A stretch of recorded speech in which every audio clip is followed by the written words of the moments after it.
एक बार कृष्ण भगवान गौ चारण के लिए गाय चराने जा रहे थे।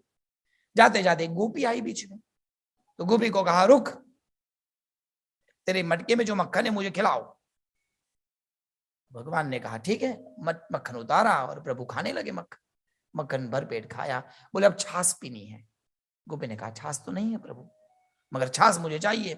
तो गोपी ने कहा प्रभु आप रुकिए, मैं तुरंत दौड़ कर जाऊंगी, आपके लिए छाछ लेके आती हूँ। ठीक है, भगवान बैठे, दौड़ती हुई गोपी गई, छाछ लेकर आई, और जैसे सुंदर मीठी छाछ मट्ठा एक कप एक मिट्टी के उसमें निकाला और भगवान को देने गई। तुरंत बलराम जी ने कहा कान्हा कहां रुक गए। बलराम जी की बात सुनकर तुरंत खड़े हो गए कृष्ण, छाछ का ग्लास वापस दे दिया गोपी को, और भगवान दौड़ने लगे। गोपी ने कहा कृष्ण रुको, कान्हा छाछ पी के जाओ, अभी आ रहा हूं रुको। ऐसा बोल के प्रभु चले गए, और भगवान भूल गए कि वो रुकी है। बोलो जैसे कृष्णा, वो भूल गए, और भगवान तो वहां से वहां बलराम से खेलते खेलते फिर घर पहुंच गए। रात में जाके सो गए। दूसरे दिन गौचारण लीला करने गए, पूरा घूम घूम के दूसरे नगर से फिर घर पे गए। अब तीसरे चौथे दिन भगवान उसी रास्ते पर से गुजरे, वो ग्लास लेके वहां बैठी थी। भगवान ने कहा क्या कर रही हो जी? अरे आपने कहा ना आ रहा हूं रुको, तो मैं रुकी हूं। भगवान ने कहा वाह रे वाह, 3 दिन तक तूने मेरा इंतजार किया, बिना खाए बिना पिए, वाह। गोपी तुम्हारा नाम जयश्री है और मेरा नाम कृष्ण। तुमने इतनी बड़ी भक्ति की, जाओ मैं वरदान देता हूं, आज के बाद मेरे नाम से पहले तुम्हारा नाम लगेगा। आज के बाद लोग जय श्री कृष्ण कहेंगे। बोलो जय श्री कृष्ण। कितनी सुंदर कहानी। ताली नहीं, ये गलत कहानी है। बोलो जय श्री कृष्ण। ये है ही नहीं कहानी, बिल्कुल गलत। एक भी पुराण में नहीं है। जयश्री नाम की एक भी गोपी नहीं थी। दिस कथा came from Google, came from WhatsApp, और सब इतनी प्रसिद्ध हो गई। 2-4 लोग मुझे आगे ये कहानी सुनाने लगे। क्या बताऊं।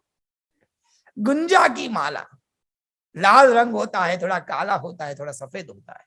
एक वैष्णव ने मुझे कहानी सुनाई थी। बोले एक परम भगवान के भगवती रसिक थे, और एक बार भगवान की माला बना रहे थे। माला बनाते बनाते उनके हाथ से खून निकल गया, और खून उस मन के पर लग गया, और भगवान को चढ़ाया। प्रभु बहुत खुश हो गए और कहा कि आज के बाद में हर गंजा की माला के ऊपर लाल रंग का टपका करना पड़ेगा, तभी वो मुझे चढ़ाएंगे। बिल्कुल गलत कथा है जी। अब गुंजा कहां से आई? कितनी सुंदर कथा है मधुमंगल की। कथा कहने वाला भी रोता है, कथा सुनने वाला भी रोता है जब वो मधुमंगल की कथा सुनता है। सब कुछ छोड़कर जब कृष्ण जा रहे थे तो मधुमंगल वो माला लेकर खड़ा था।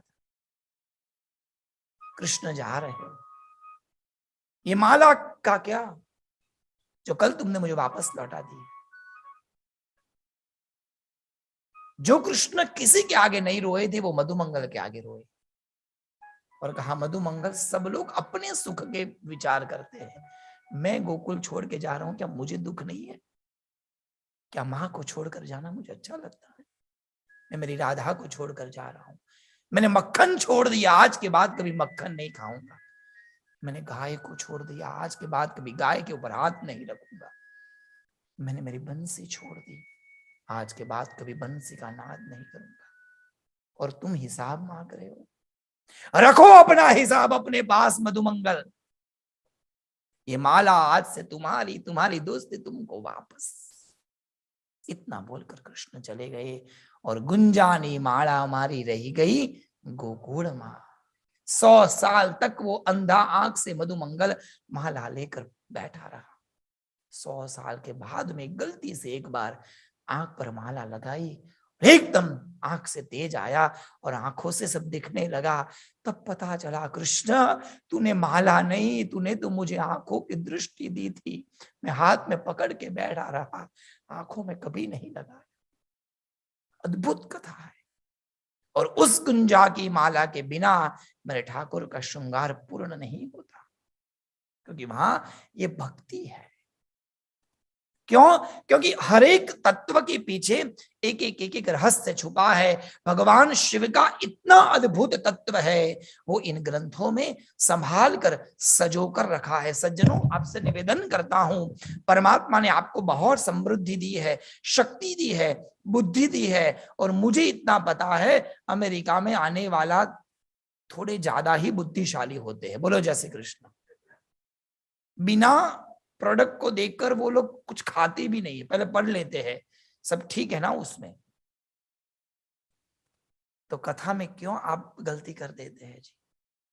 जिस कथा को सुन रहे हैं उसका तत्व प्राप्त हो, ऐसे ही कथा पर जोर दीजिए। नाचने के लिए, कूदने के लिए, भजन करने के लिए कथा नहीं है, कथा ज्ञान के लिए है। इसलिए कथा को कथामृत शब्द दिया गया है।